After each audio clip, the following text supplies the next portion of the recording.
Este programa cuenta con interpretación simultánea en lengua de señas mexicana a través de www.mbsnoticias.com y gracias a la Fundación MBS Radio.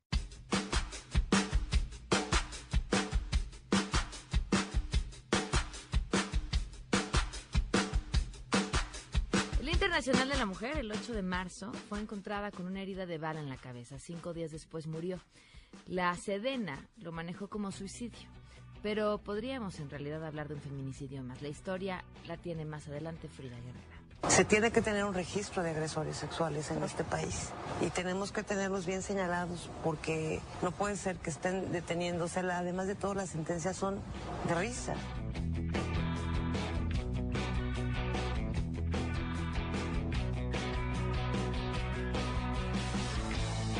Además, fue correcta la forma de actuar de los militares que fueron desarmados en Michoacán. Más adelante les compartiremos un balance sobre esta historia y, por supuesto, en voz de un exmilitar. Quiero todas las armas, quiero que me las mandes en un carro particular a la Huacana, por favor. Somos el pueblo, no somos gente armada, somos el pueblo y estamos esperando las armas, por favor.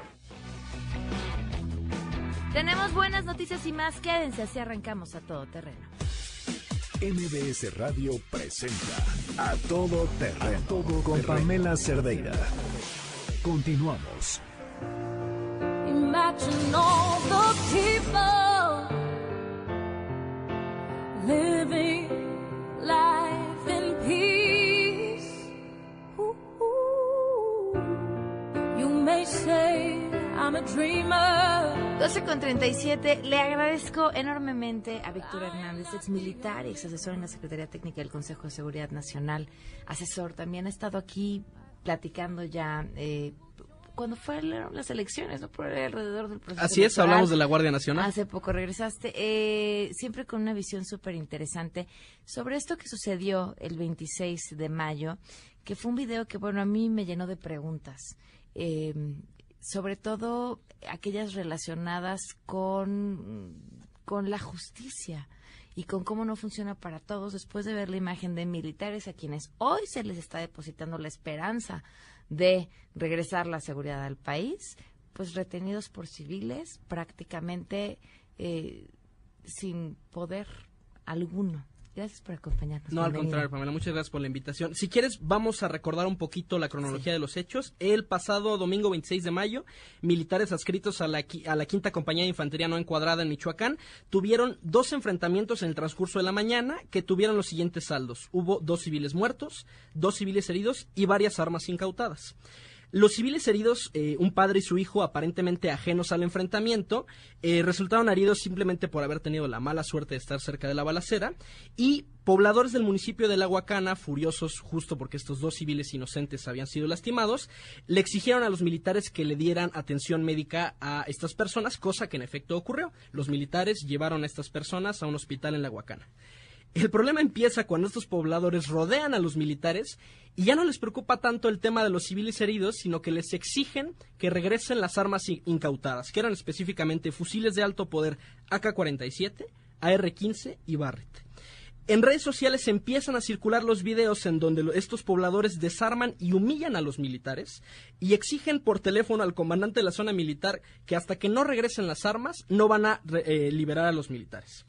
Este incidente, Pamela, se suma a una muy larga lista de incidentes en que los militares son agredidos por civiles y estos no pueden defenderse.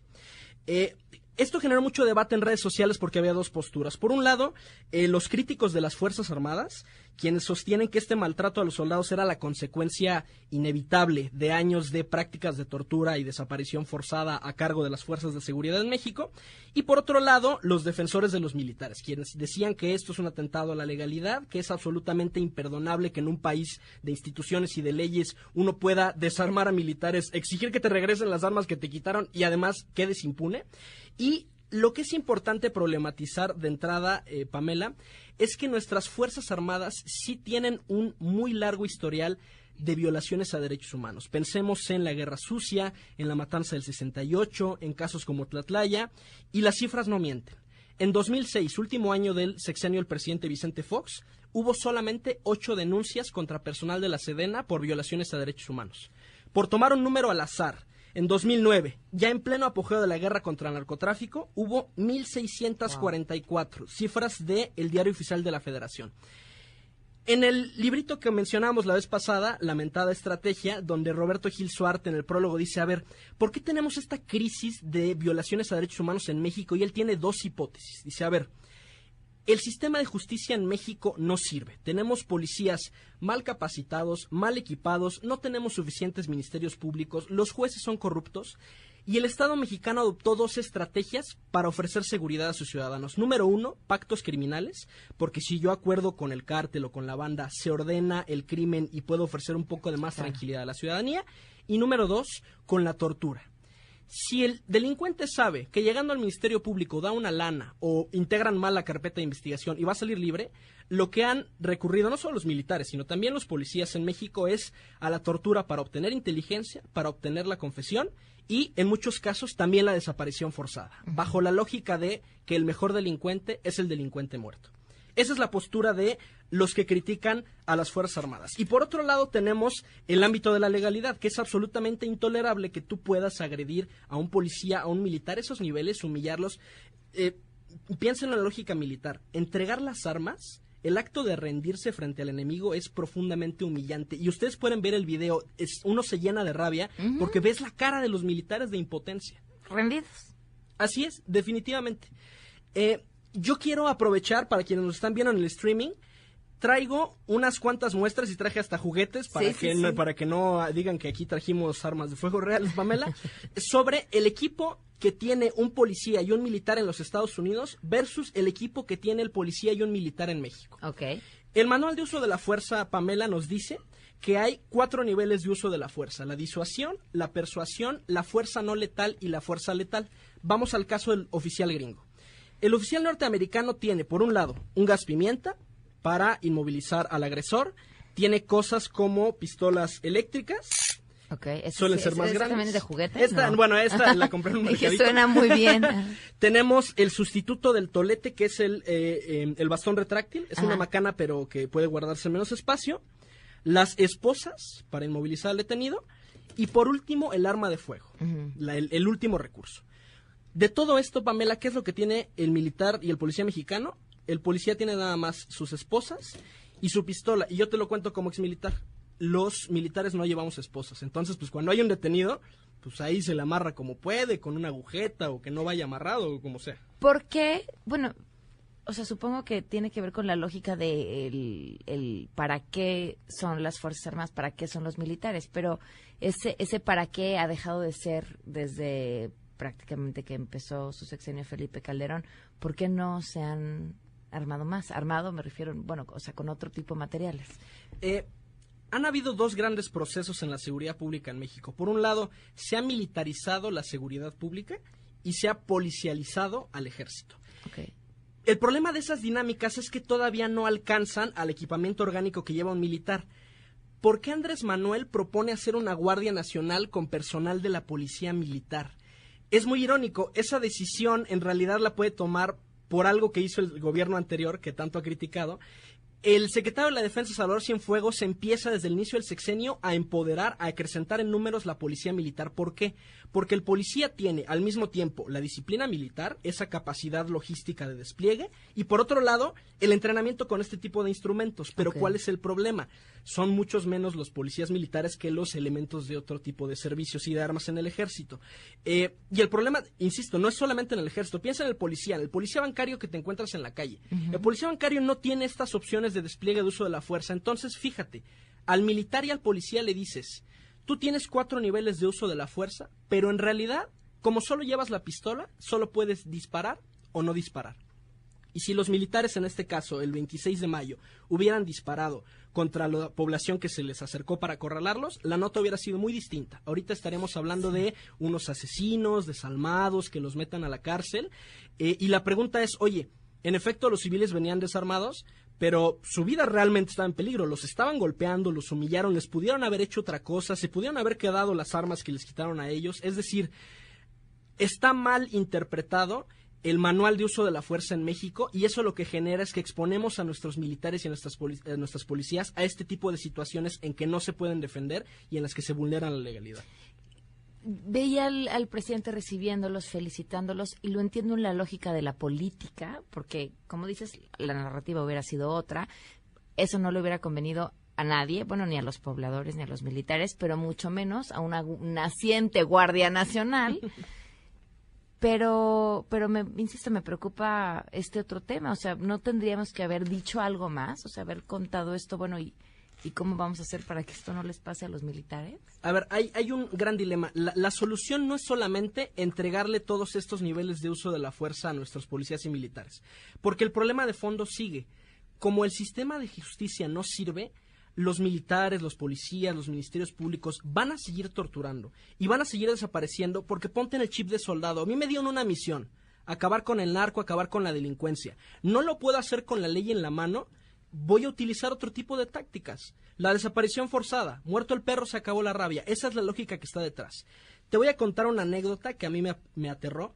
Yo estuve solamente 3 meses en el ejército mexicano como cadete del Heroico Colegio Militar, y en mi clase de Derechos Humanos, en mi clase de Ética Militar, acabado el curso, me dijo mi instructor: si tú puedes escoger entre detener a alguien y dispararle, dispárale. ¿Por qué? Porque si no le disparas, en un ratito va a salir con su "pa' que te liberen", ¿no? Va a alegar violaciones a derechos humanos, se va a amparar, y el que se expone eres tú, porque tú llegaste bien contento con tu INE, dijiste: buenas tardes, soy el subteniente fulano de tal, dejas tus datos, y luego van atrás de ti.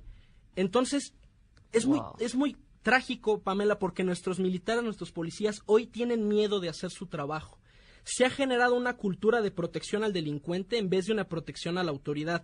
Entendible por la historia de violaciones a derechos humanos, pero no podemos seguir permitiendo que nuestro único aparato de seguridad que tenemos de policías y militares no funcione, que no opere. ¿Qué tenemos que hacer? ¿Dónde empiezas a arreglar el problema?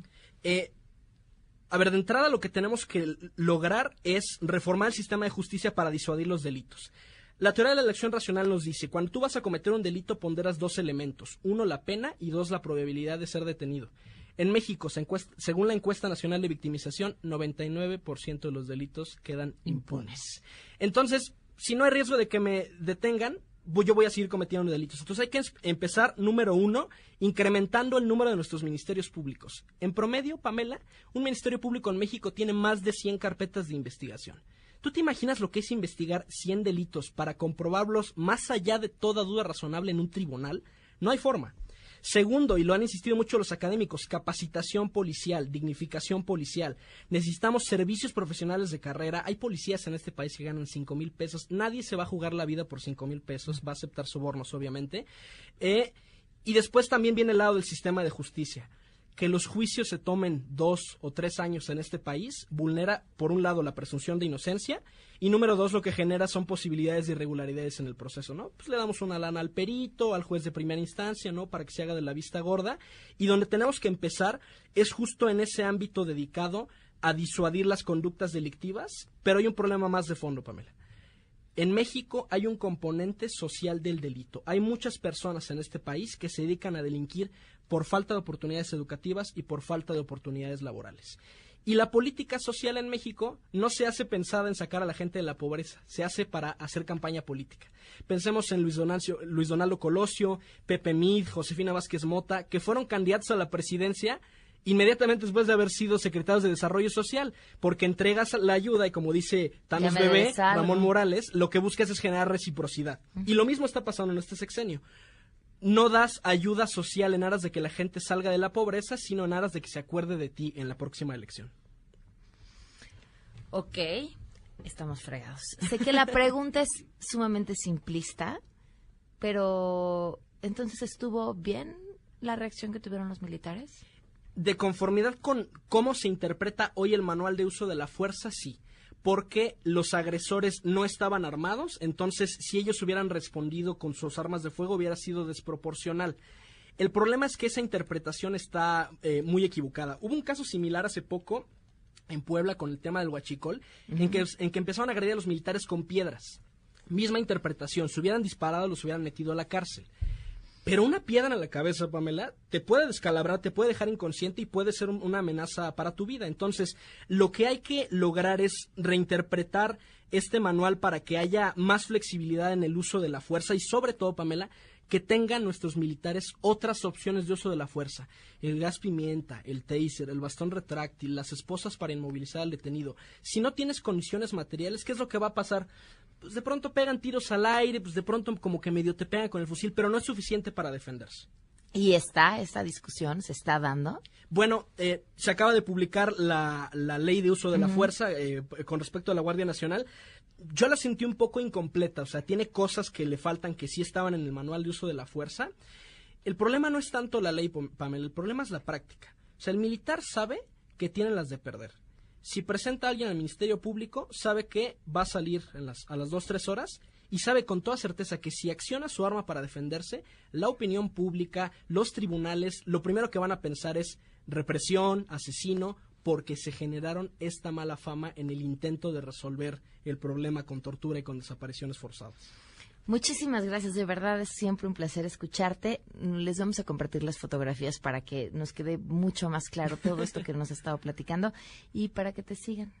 Pues en mi Twitter, @arbitrus1805, y también tengo un programita de radio que se llama Politeya. Nos encuentran como @PoliteyaUP en Facebook y en Twitter. Muy bien, muchísimas gracias, Víctor. No, hombre, gracias a ti, Pamela. Damos una pausa y volvemos. Regresamos a Todo Terreno.